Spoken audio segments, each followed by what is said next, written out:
Hi, welcome back to Bread, Day 56, Bible reading every day, a just direction.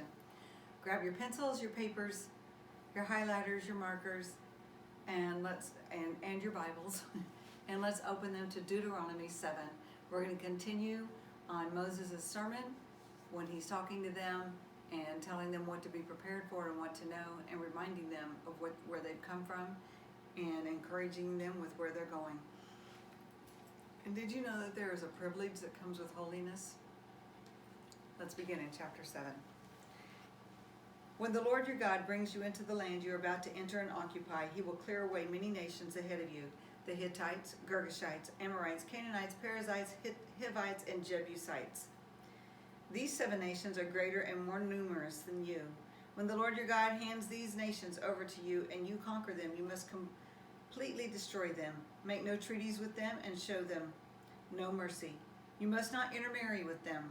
Do not let your daughters and sons marry their sons and daughters, for they will lead your children away from me to worship other gods. Then the anger of the Lord will burn against you, and he will quickly destroy you. This is what you must do. You must break down their pagan altars and shatter their sacred pillars. Cut down their Asherah poles and burn their idols. For you are a holy people who belong to the Lord your God. Of all the people on the earth, the Lord your God has chosen you to be his own special treasure. The Lord did not set his heart on you and choose you because you were more numerous than other nations, for you were the smallest of all nations. Rather, it was simply that the Lord loves you, and he was keeping the oath he had sworn to your ancestors. This is why the Lord rescued you with such a strong hand from your slavery and from the oppressive hand of Pharaoh, king of Egypt. Understand, therefore, that the Lord your God is indeed God. He is the faithful God and keeps his command and keeps his covenant for 1,000 generations and lavishes. I just love that word, that he lavishes. Think whenever we lavish something, we just give it in abundance, just with full generosity. We give it with full generosity. He lavishes his unfailing love on those who love him and obey his commands. But he does not hesitate to punish and destroy those who reject him. Therefore, you must obey all these commands, decrees, and regulations I am giving you today. If you listen to these decrees and faithfully obey them, the Lord your God will keep his covenant of unfailing love with you, as he promised with an oath to your ancestors. He will love you and bless you, and he will give you many children. He will give fertility to your land and your animals, and when you arrive in the land he swore to give your ancestors, you will have large harvests of grain, new wine, and olive oil, and great herds of cattle, sheep, and goats. You will be blessed above all the nations of the earth. None of your men or women will be childless, and all your livestock will bear young, and the Lord will protect you from all sickness. He will not let you suffer from the terrible diseases that you knew in Egypt, but he will inflict them on all your enemies. You must destroy all the nations the Lord your God hands over to you. Show them no mercy, and do not worship their gods, or they will trap you. Perhaps you will think to yourselves, how can we ever conquer these nations that are so much more powerful than we are? But don't be afraid of them. Just remember what the Lord your God did to Pharaoh and to all the land of Egypt. Remember the great terrors that the Lord your God sent against them. You saw it all with your own eyes. That's a good reminder. You saw it with your own eyes, and yet you still wanted to complain. You still wanted to not believe, even after something you saw with your own eyes. And remember the miraculous signs and wonders and the strong hand and powerful arm with which he brought you out of Egypt. The Lord your God will use the same power against all the people you fear. And then the Lord your God will send terror to drive out the few survivors still hiding from you. So no, do not be afraid of those nations, for the Lord your God is among you, and he is a great and awesome God.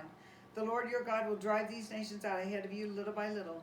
You will not clear them all away all at once, otherwise the wild animals will multiply too quickly for you. But the Lord your God will hand them over to you. He will throw them into complete confusion until they are destroyed. He will put their kings in your power, and you will erase their names from the face of the earth. No one will be able to stand against you, and you will destroy them all. You must burn their idols in fire, and you must not covet the silver or gold that covers them. For you must not take it, or it will become a trap to you, for it is detestable to the Lord your God. Do not bring any detestable objects into your home, for then you will be destroyed just like them. You must utterly detest such things, for they are set apart for destruction. Chapter 8. Be careful to obey all the commands I'm giving you today. Then you will live and multiply, and you will enter and occupy the land that the Lord your God swore to give your ancestors. Remember how the Lord your God led you through the wilderness for these 40 years, humbling you and testing you to prove your character, and to find out whether or not you would obey his commands. Yes, he humbled you by letting you go hungry, and then feeding you with manna, a food previously unknown to you and your ancestors. He did it to teach you that people do not live by bread alone. Rather, we live by every word that comes from the mouth of the Lord. For all these 40 years, your clothes didn't wear out and your feet didn't blister or swell. Think about it. Just as a parent disciplines a child, the Lord your God disciplines you for your own good. So obey the commands of the Lord your God by walking in his ways and fearing him. Fear the Lord your God, for the Lord your God is bringing you into a good land of flowing streams with pools of water, with fountains and springs that gush out in the valleys and hills. It is a land of wheat and barley, of grapevines, fig trees, and pomegranates, of olive oil and honey. It is a land where food is plentiful and nothing is lacking. It is a land where iron is as common as stone, and copper is abundant in the hills. When you have eaten your fill, be sure to praise the Lord your God for the good land he has given you. But that is the time to be careful. Beware that in your plenty you do not forget the Lord your God. Underline that. Underline that, because when we're in the seat of blessing, we become we become arrogant Christians, is what we become, because we're living in the moment of blessing, and we're just thinking, hey, look, I'm doing right by God. Look what's happened for me. Look what God's doing for me. And forgetting all about the battle. Don't forget about your battles, you guys. Your battle scars are good. Your battle scars are reminders of where you've come from, and what God has brought you through. Don't forget about that when you're enjoying your blessings. But that is the time to be careful. Beware that in your plenty you do not forget the Lord your God and disobey his commands, regulations, and decrees that I am giving you today. For when you have become full and prosperous and have built fine homes to live in, and when your flocks and herds have become very large and your silver and gold have multiplied along with everything else, be careful. Do not become proud at that time and forget that the Lord your God who rescued you from slavery in the land of Egypt. Do not forget that he led you through the great and terrifying wilderness with its poisonous snakes and scorpions. Where it was so hot and dry, he gave you water from the rock. He fed you with manna in the wilderness, a food unknown to your ancestors. He did this to humble you and test you for your own good. He did all this so you would never say to yourself, I have achieved this wealth with my own strength and energy. Remember, the Lord your God, he is the one who gives power to be successful. In order to fulfill the covenant he confirmed to your ancestors on oath, with an oath. But I assure you of this, if you ever forget the Lord your God and follow other gods, worshiping and bowing down to them, you will certainly be destroyed. Just as the Lord has destroyed other nations in your path, you also will be destroyed if you refuse to obey the Lord your God. Chapter 9.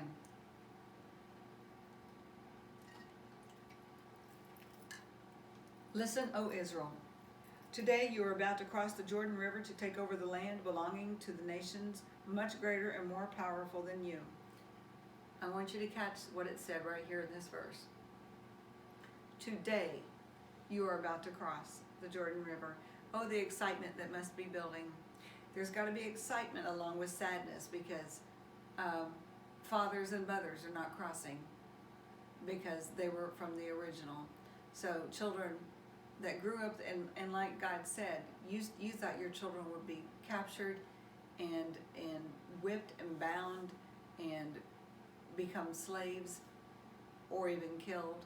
But no, your children are going to reap the blessing of this, where the ones that their parents, that generation that didn't believe, doesn't get to cross over. But imagine the excitement for them that finally the day has come.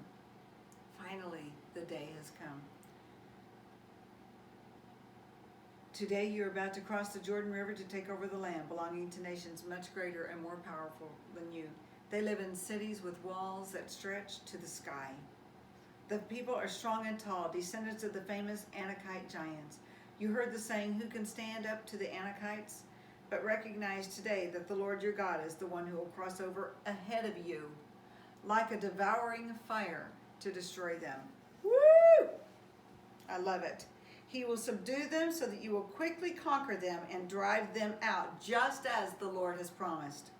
After the Lord your God has done this for you, don't say in your hearts, the Lord has given us this land because we are such good people. Don't become an arrogant Christian again.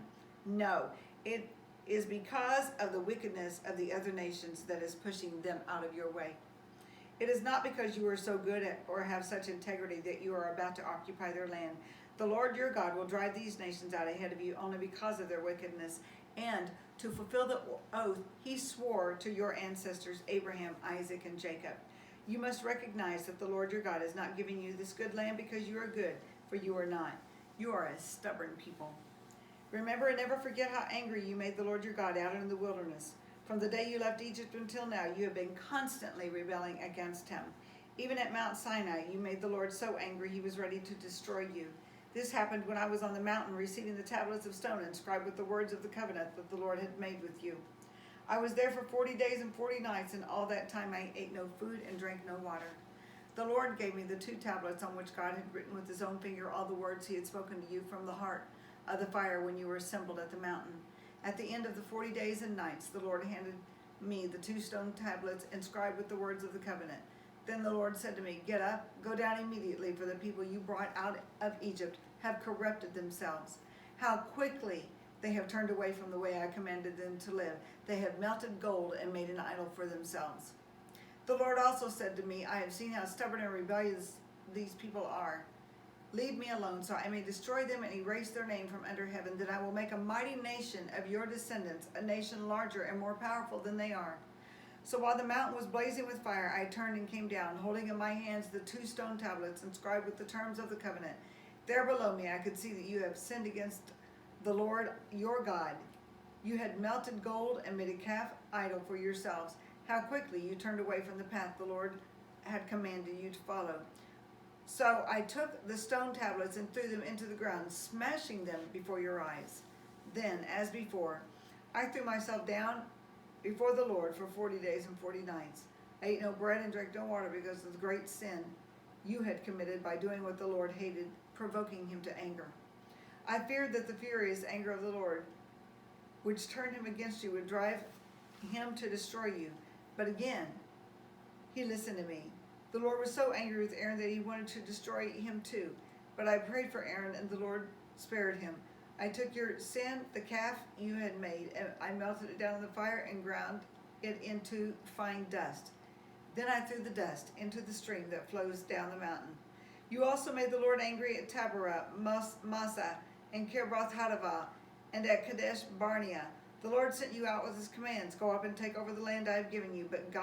But you rebelled against the command of the Lord your God and refused to put your trust in him or obey him. Yes, you have been rebelling against the Lord as long as I have known you. That is why I threw myself down before the Lord for 40 days and 40 nights, for the Lord said he would destroy us. I prayed to the Lord, and he said, "O sovereign Lord." I prayed to the Lord and said, "O sovereign Lord, do not destroy them. They are your own people. They are your special possession, whom you redeemed from Egypt by your mighty power and your strong hand. Please overlook the stubbornness and the awful sin of these people, and remember instead your servants Abraham, Isaac, and Jacob. If you destroy these people, the Egyptians will say, 'The Israelites did this because the Lord wasn't able to bring them to the land he had promised to give them.' Or they might say, 'He destroyed them because he hated them. He deliberately took them into the wilderness to slaughter them.' But they are your people and your special possession, whom you brought out of Egypt by your great strength and powerful arm." Boy, you don't want to stop there, do you? But that's where we end for today. Join me tomorrow for day 57, Bible reading every day, just direction, and we're going to be reading chapters 10, 11, and 12. I'll see you tomorrow. Bye-bye.